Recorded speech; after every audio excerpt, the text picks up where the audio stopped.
Good afternoon, Section Z. We are in Chapter 10, studying servitudes, including particularly easements now. But we need to take a look at page 496 to talk about an interest that is kind of like an easement, but distinct. So take a look at 496. And in the below the bar here, they have a discussion of an interest called a license. So what's a license and how is it different than an easement? A license basically is when you give somebody permission, oral or written, to do something that would otherwise be a trespass. And so when my neighbor comes over to the house and I invite them inside, I've effectively given them a license. Now, how is a license different from an easement? Well, it's revocable. So an easement is not revocable, but if my neighbor comes over and I give them a license to come inside and they talk about how ugly my cat is, I can revoke the license and send them packing. Nevertheless, the authors tell us that there are certain situations where a license can become irrevocable.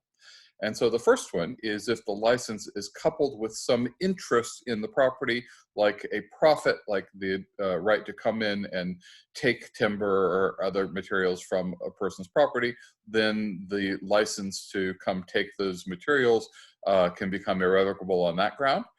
And then the second is that a license can become irrevocable under rules of estoppel. And so sometimes you see courts talking about irrevocable licenses. Sometimes you hear them talking about easements by estoppel, but basically we're talking about the same theory in either case.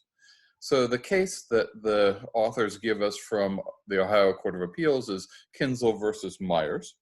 And in this case, back in 1981, you had two neighboring landowners, Van Dyne and Bauer, who lived next door to each other and were apparently friends. And a sewer system got put in, and they were both required to connect to the sewer system. And this was going to be a kind of a hassle for Bauer. It was going to require excavating her driveway. It's going to be costly and inconvenient.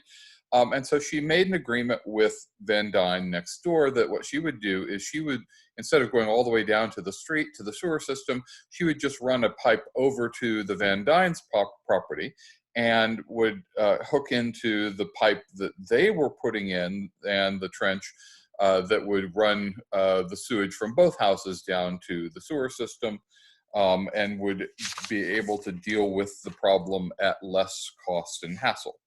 And so Bauer does that based upon permission from the Van Dynes. Now, currently, the Van Dynes and Bauer are no longer the owners of the property. The property that used to belong to Van Dyne went to her daughter and son-in-law, and eventually to a trust, the Susan Kinzel Trust, created some years later. The Bauer property was sold to the Myers family. So we have different property owners who were not involved in the original decision about location of the sewer lines. And so the Kinzel's attorney takes the position that the permission to hook into the sewer line on the Van Dyne's property was actually a revocable license. And so he asked the Myers family to remove the sewer pipe from the Kinzel's property and threatened to cap it if they didn't. The Kinzels sued to quiet title. They won in the trial court, and they were awarded $14,000 as the cost to cap the sewer line.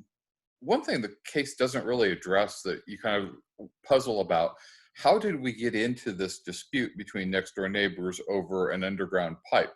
It's not like it was bothering anybody that we know of. We hadn't heard of any problem with these pipes that were several feet underground. And so maybe you have just kind of a falling out between neighbors, and that's where the dispute came from. On appeal, the Myers family that lost in the trial court is arguing that they don't have merely a license, they in fact have an easement to run their sewage over through a line under the Van Dyne property that is now owned by the Kinzels.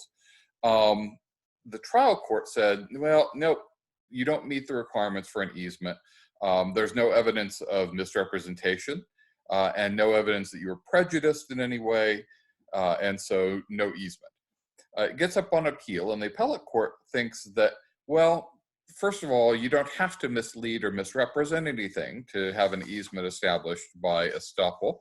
And with respect to prejudice, that they think Bauer was they're able to show prejudice on the part of Bauer here, that she changed her position in reliance on the permission given by the Van Dynes. She decided to cross the Van Dynes property and hook into the sewage line there, rather than running her sewage line straight out to the street. And so that change in position and reliance on permission from the Van Dynes was enough to show prejudice and make the easement, or make it no longer a license, but now an easement by Estoppel. So on page 500 in note 3, there is a list of elements that have to be established to get an irrevocable license or an easement by Estoppel. And so were those established here? Well, first they say you have to have permission by the landowner of another's use of the land. Was that shown here? Seems so. Bauer had permission from the Van Dynes to run the sewer trench over to the Van Dynes property, so permission appears to be established. The second requirement, good faith reliance on permission by the licensee, usually by making improvements and such. Here, Bauer appeared to rely in good faith on the permission by digging the trench and running the sewer line over to the Van Dynes property. And so that one seems to be established as well. And then third, the landowner's knowledge, or possibly proof that they should have known, reasonably should have known, of the reliance by the person with the license. And here, I think you can argue that yes, the Van Dynes knew, because they gave permission to Bauer and saw the trench being dug and that kind of thing. And so I think knowledge is probably established usually in this case as well. And so it looks like all of the elements here are satisfied in the case, and it makes sense that the court found an easement in the appellate court. Now, go back to 499 to Henry versus Dalton from Rhode Island. Here, the court takes a different view. It doesn't seem to accept this doctrine of easement by Estoppel. The court takes the position that a license should remain revocable even if the licensee has expended money in reliance on the license. And the basic premise of the decision appears to be that this is important under the statute of frauds, that if you're going to establish an interest in a piece of property like an easement, it should be in writing. It shouldn't be simply proof of reliance on oral permission. Down in note 2, there is a discussion of how long an irrevocable license or easement by Estoppel lasts.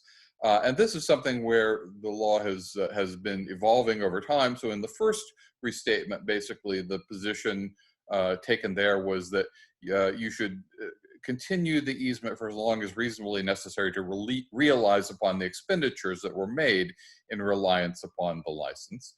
The third restatement, the more recent one, says that you should treat this license, this irrevocable license, just like any other easement, unless there's evidence of a contrary intention.